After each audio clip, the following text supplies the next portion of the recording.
Governatore, ha siglato oggi un protocollo importante per l'occupazione, un protocollo che lei ha definito innovativo, perché?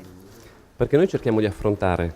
le crisi occupazionali non soltanto con le doverose misure per assistere le persone che vivono questo stato di crisi, ma anche con misure per lo sviluppo. Quindi puntare sullo sviluppo del territorio con nuove imprese e quindi nuovi posti di lavoro. Io di questo devo ringraziare anche tutte le parti che hanno siglato l'accordo, partendo dal Comune di Monfalcone, ma arrivando a Confindustria e passando per i sindacati, perché insieme a Regione Friuli Venezia Giulia potremo fare un grande lavoro che nell'accordo generalizzato può guardare all'interesse collettivo e quindi dare risposta a queste persone che vivono nel nostro territorio e devono trovare risposte dal nostro territorio.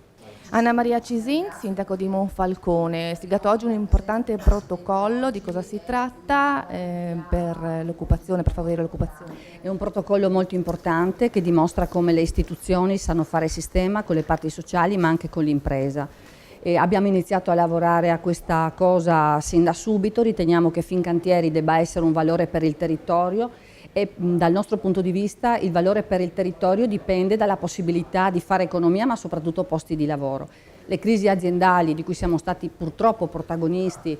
quella della Eaton in primis, ma non dimentico la Detroit, ma non dimentico la Casillo, non dimentico i problemi della Cartiera Burgo, sono un campanello d'allarme ed è per questo che questo protocollo va nel senso giusto per riuscire a dare delle risposte ai lavoratori che hanno delle famiglie e che hanno il diritto della dignità del lavoro. L'altro aspetto è un protocollo che ha delle date, il 30 aprile 2019 è una data importante perché entro quella data noi assieme alla Regione che finalmente è diventata partner molto convinta di questa operazione, vogliamo che si diano le risposte per il riassorbimento delle persone che oggi purtroppo sono a casa. L'Isontino in questi anni è stato un territorio veramente molto in difficoltà e questo credo sia un primo importante spiraglio che noi perseguiremo per riuscire a dare le risposte ai nostri concittadini, ma perché no ai cittadini dell'intera provincia.